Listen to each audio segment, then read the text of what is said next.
Media స్పష్టంగా screen మీద big break కింద పెద్ద స్టేట్మెంట్ ఇచ్చింది.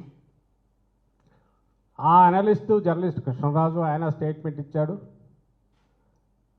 రాత్రి వాళ్ళ ప్రచారం పర్సనల్ లెవెల్ దాటి అసహ్యకరమైన రీతిలో జగన్మోహన్ రెడ్డి గారి గురించి భారతీయమ్మ గురించి మొదలైన తర్వాత వైఎస్ఆర్సీపీ అఫీషియల్ స్టేట్మెంట్ కూడా ఇచ్చాం. ఇది పార్టీకి సంబంధం లేదు, సాక్షి మీడియా ఆల్రెడీ ఇది చేసింది, ప్లస్ అతను ఇచ్చాడు. పార్టీ ఇలాంటి వాటిని ఎంకరేజ్ చేయదు, దాన్ని పూర్తిగా ఖండిస్తున్నామని చెప్పాం. ఇలాంటి వాటికి స్కోప్ ఇవ్వకూడదని చెప్పాం. దయచేసి దీని ఇంతటితో వదిలేయండి అని కూడా చెప్పాం. ఇది 7వ తేదీ జరిగింది. 8వ తేదీ ఇంకా ఎక్కువైంది.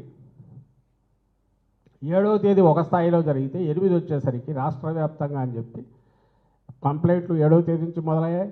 8 వచ్చేసరికి ప్రదర్శనలని ఆర్గనైజ్ చేశారు. ఇంకా ఆ దుర్భాషలు కానీ, వీధుల్లో వీళ్ళు దిష్టి బొమ్మలను దగ్ధం చేయడం కానీ, సాక్షి ఆఫీసుల మీదకి వెళ్ళడం కానీ, ఇంకా దాని అరాచకానికి పరాకాష్ఠగా కనపడుతుంది. అర్థం కాని విషయం, నిజంగా ఎవరైనా డెలిబరేట్ చేసినా కూడా, అంటే కావాలని ఎవరన్నా అనింటి నాది పొరపాటు అయిపోయిందంటే అక్కడికి వదిలేస్తారు. అలాంటిది ఎలాంటి ఉద్దేశము లేకుండా అనుకోకుండా జరిగిన దాని మీద అప్పుడే కూడా ఒక స్టేజ్ వరకు రియాక్ట్ అయ్యి నిన్న కొమ్మినేని చెప్పిన దాంట్లో నేను కూడా చూశాను. అతను ఏ ఎక్స్టెంట్కి పోయాడంటే, నేను 18 ఏళ్ళుగా నేను ఇవి కండక్ట్ చేస్తున్నాను, చాలా డిగ్నిఫైడ్గా నిబద్ధతతో చేస్తుంటారని అందరూ అంటారు. నేను ఎక్కడ ఎవరిని ఎంకరేజ్ చేయను, భాష పరంగా కానీ మీరే పాత్ర చూడండి. ఇక్కడ కూడా వారించబోయాను. మేబీ ఇప్పుడు మీ స్టేట్మెంట్స్ చూస్తుంటే ఇంకా గట్టిగా చెప్పిండాల్సిందేమో, అది నాదే పొరపాటు అని ఓన్ కూడా చేసుకొని క్షమాపణలు కూడా కోరాను. ఏం కావాలా ఎంతకంటే నాకు అర్థం కావట్లా.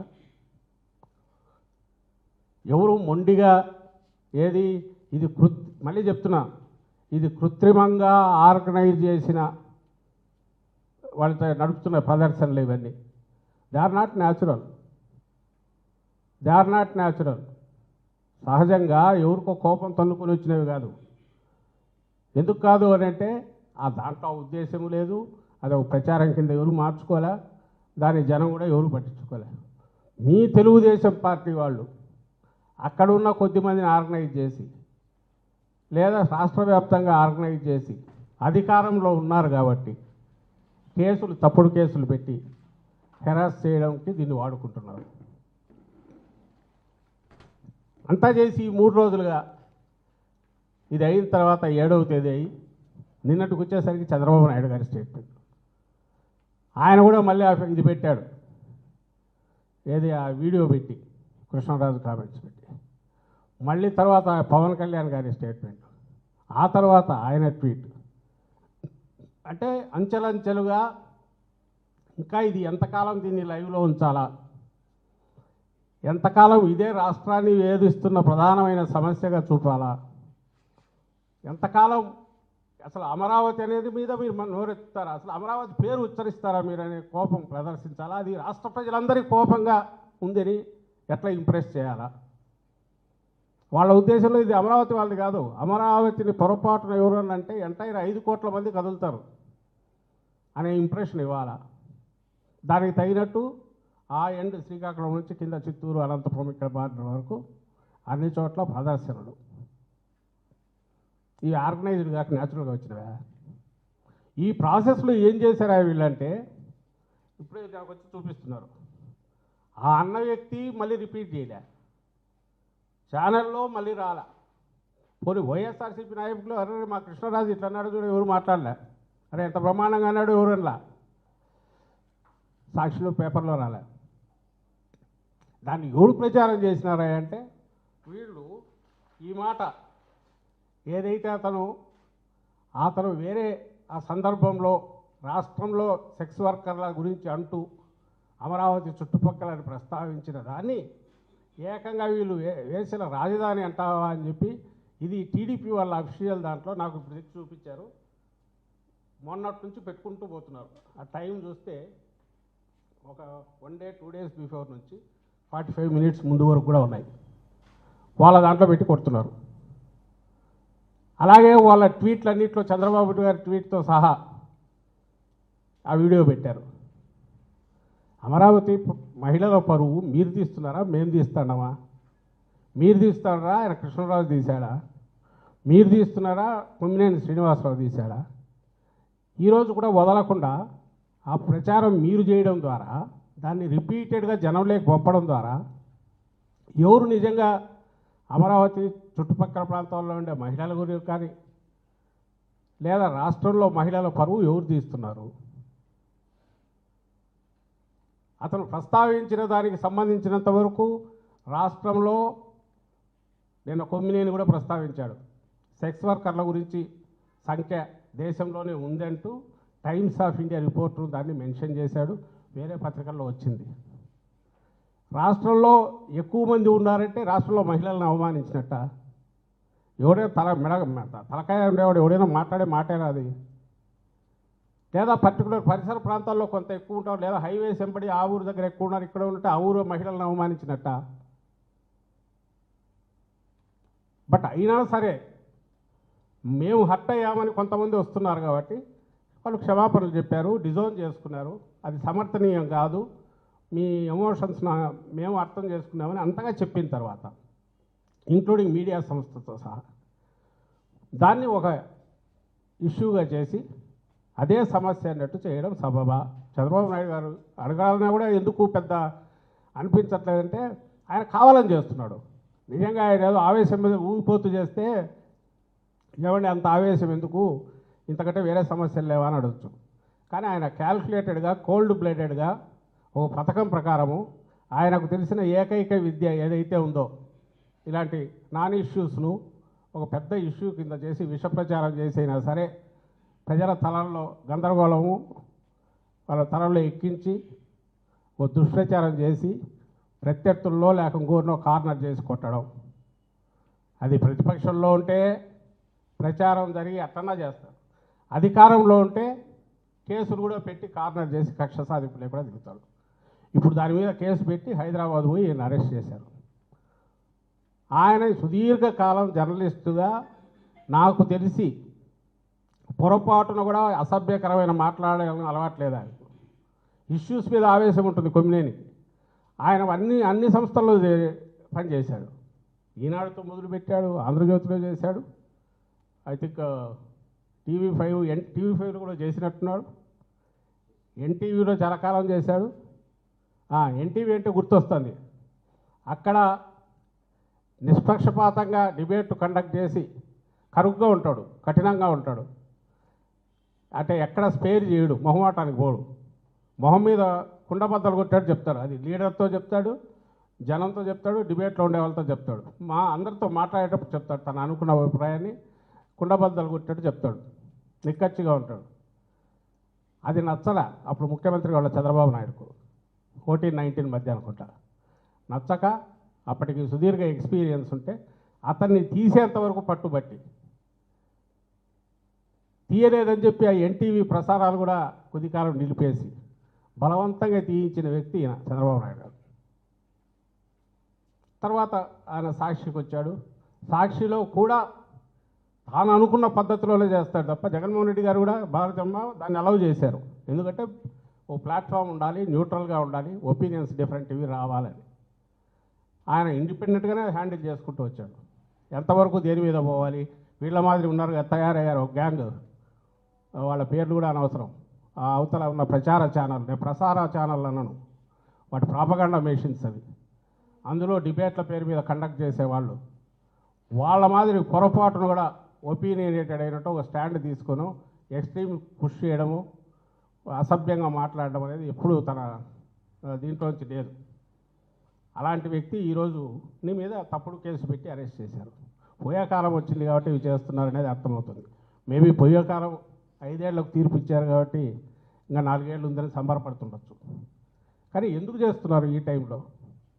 ఎందుకు చేస్తున్నారంటే 5 ఏళ్లకు 4 ఏళ్లకు తర్వాత పెరిగి కనపడాల్సిన యాంటీ ఇన్కంబెన్సీ అనేది, ఆ వ్యతిరేకత అనేది, అసహ్యం అనేది ప్రజల్లో కూడుగట్టుకున్న అసహ్యం అనేది ఈ ప్రభుత్వం మీద, ఈ పాలకుల మీద, చంద్రబాబు నాయుడు గారి మీద.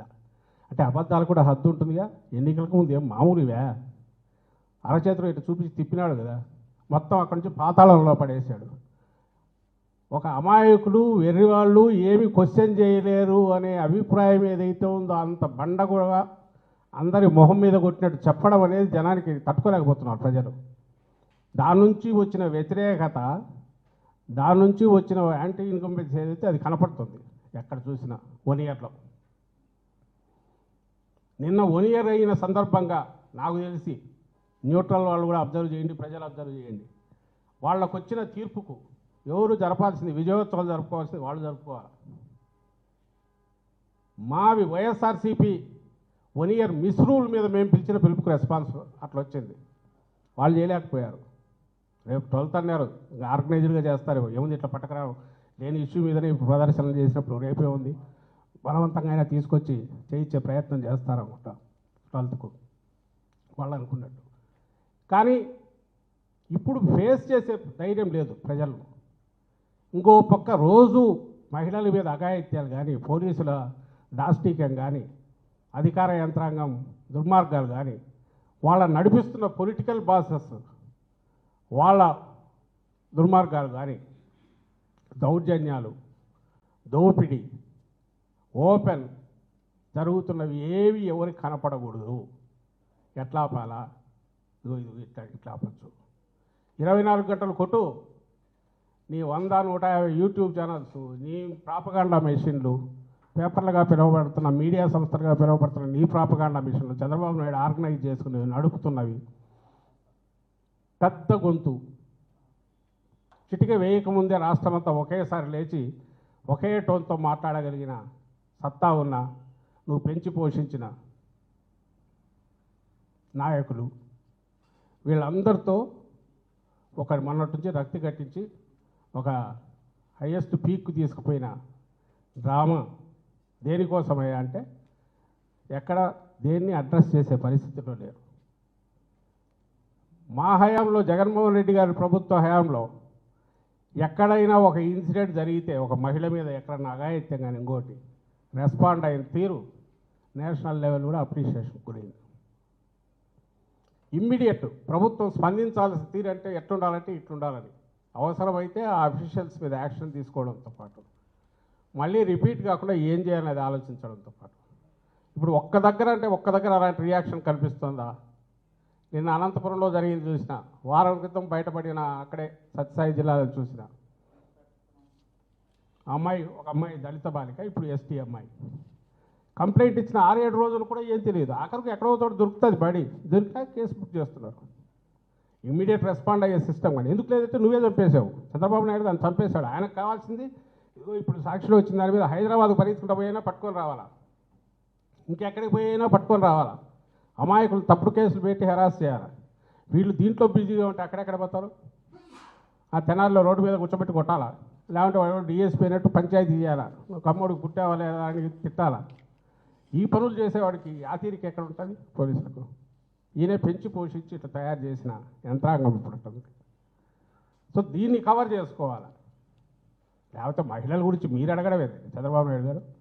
జగన్మోహన్ రెడ్డి గారు మహిళల పట్ల చూపిన గౌరవం ప్రతి చర్యలో పాలకుడుగా ప్రతి ప్రభుత్వ అధినేతగా ఉన్నప్పుడు చట్టంతో సహా, పథకాలతో సహా, మేము ఎంపిక చేసిన క్యాండిడేట్లతో సహా, ఏ పదవులకు ఎవరిని తీసుకున్న దాంట్లో 50% పెట్టడంతో సహా, సాధికారత అంటే నిజమైన అర్థంలో వాళ్లకు పూర్తిగా మహిళలకే పెద్దపీట వేయడంతో సహా, మహిళలను మన ఇంటికి కేంద్ర బిందువుగా గుర్తించిన వాడు జగన్మోహన్ రెడ్డి గారు. ఆయన అవమానిస్తారా? ఆయన ఛానల్ అవమానిస్తారా? మీ కడుపు మంటంతా ఒక తప్పుడు దీని మీద చేసుకొని మీ అక్కసంతా అసహ్యకరమైన రీతిలో ఫోటోలు తెచ్చి బయట వేసి చెప్పులతో కొట్టడాలు, అసలు దాన్ని ఏమంటాం, పిశాచాలు కూడా ఇట్లా చేయము, రాక్షసులు అనలేము. ఇవంతా సంకర ఇది ఉన్నట్టుంది. ఇవన్నీ కలిస్తే తయారైన తెగ ఏదో ఒకటి ఉన్నట్టుంది. ఆ తెగ పూనుకుంటే మాత్రమే ఇట్లా చేయగలదు. దాంట్లో అంటే ఇంకా ఘోరము, బాధ కలిగించి భయం వేసేది ఏంటంటే ఈ తెగ అనార్గనైజ్గా లేదు, ఆర్గనైజ్ అయింది, పూర్తి సమన్వయంతో పనిచేస్తుంది, కమ్ముకుంటుంది, కమ్ముకొని దెబ్బ కొట్టాలని చూస్తుంది. ఇది వాళ్ళకు చెప్పి లాభం లేదు కాబట్టి ప్రజలకు చెప్తున్నాం, దయచేసి గమనించండి. ప్రభుత్వంలో ఉండేవాళ్ళు వాళ్ళ బాధ్యత ఏంది, వాళ్ళు చేయాల్సింది ఏంది, ఇప్పుడు చేస్తున్నది ఏంది. 3 రోజులు నువ్వు ముఖ్యమంత్రి దగ్గర నుంచి నీ ఎంటైర్ యంత్రాంగము, నీ పార్టీ మొత్తం ఒక ప్రతిపక్ష పార్టీ మీద, ఒక న్యూస్ ఛానల్ మీద, ఒక మీడియా మీద, జర్నలిస్టు మీద, విశ్లేషకుల మీద అసహ్యకరంగా దుష్ప్రచారం చేస్తా ఆఖరికి అరెస్టు కూడా తెగించినావు. నీకు అధికారం ఇచ్చింది దీనికా? ప్రజలు ఆలోచించాలా. ఇంతకంటే దుర్వినియోగమే ఉంటుంది. దుర్వినియోగానికి పరాకాష్ట ఏముంటుంది?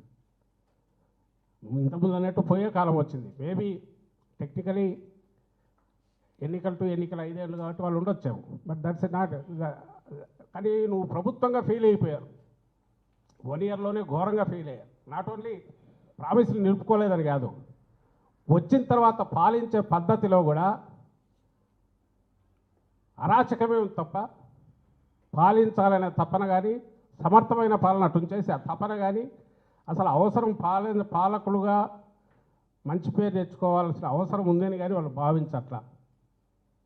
సో మా థియరీ, వాళ్ళ సిద్ధాంతం ఏంటంటే అరాచకము, ఆటవికత్వం, ఓ మాఫియా తత్వం, వీటిలో వాళ్ళ దోపిడీ సాగించుకోవడం, దాన్ని కవర్ చేసుకోవడానికి తప్పుడు కేసులు ఇటు పెట్టడం, క్వశ్చన్ చేయకుండా రైజ్ చేసే క్వశ్చన్ ఏదైనా ఉంటే ఎట్లా కొడతామో, దుడ్డు కర్రతో ఎట్లా బాగుతామో, ఇంకోటి మాట్లాడాలంటే భయపడేటట్టు ఈరోజు జరిగిన దాన్ని బట్టి చూస్తే వరుసగా జరుగుతున్నది. దాని పరాకాష్ఠగా జర్నలిస్ట్ మీద, ఒక సీనియర్ జర్నలిస్ట్ అరెస్ట్లో కనపడుతుంది. ఇది ఈ ప్రమాద గంటికలు ఇవి ఒకరికి కాదు, ఎంటైర్ మీడియాకు, జర్నలిస్టులకు, అందరికీ ఇదే. ఎవడన్నా పొరపాటున మీరు నోరు విప్పితే లేదా నిష్పక్షపాతంగా ఉన్నట్టు కనిపించిన ఓ బ్యాలెన్స్డ్ అప్రోచ్ ఉన్నా మేము సహించము. మీరు పూర్తి లొంగిపోయి చంద్రబాబు నాయుడు గారినో ఆ ప్రభుత్వమే తప్ప ఇంక వేరే ఏది లేదు ఇక్కడ ఇంత బ్రహ్మాండమైంది ఏది లేదు పొగిడితేనే మీకు సర్వైవల్ ఉంటుందనే మెసేజ్ పంపించాలని చూస్తున్నారు. బట్ అది నిలబడదు. కానీ ఏదైతే భయానక వాతావరణం క్రియేట్ చేస్తున్నారో, ఆ పరిస్థితి క్రియేట్ చేశారు, దీన్ని ఖచ్చితంగా ఏదో ఒక పద్ధతిలో ప్రజలందరూ గొంతు విప్పి కూడా దీన్ని క్వశ్చన్ చేయాల్సిన పని ప్రభుత్వం అనేది వేరే ఉంది. దాంట్లో ఫెయిల్ అయితే ఫెయిల్ కానీ అది వేరే విషయం. కానీ నోరు కూడా ఎత్తలే ఇక్కడ. ఏది క్వశ్చన్ చేసిట్టేమని అనుకోవచ్చు. ఆయన జర్నలిస్ట్ కూడా ఆయన పద్ధతిలో ఆయన డిబేట్ కండక్ట్ చేసిన దాని మీద కూడా నువ్వు తట్టుకోలేకపోయావంటే నువ్వు అసలు ఫ్యూచర్లో గొంతెత్తాల్సిన అవసరం లేదు, గొంతెత్తే అవకాశం ఉందనన్నా తొక్కుతాననే మెసేజ్ పంపిస్తున్నావు అనేది అర్థమవుతుంది. దీన్ని మేము సహించమనే ఇది రిప్లై బదులు మన సివిల్ సొసైటీ నుంచి, మేధావుల నుంచి, మీడియా నుంచి, జర్నలిస్టుల నుంచి ముఖ్యంగా ఉండాలని కోరుకుంటున్నాం. Thank you. Subscribe to Social TV Telugu for more videos. Hit the bell icon for faster updates.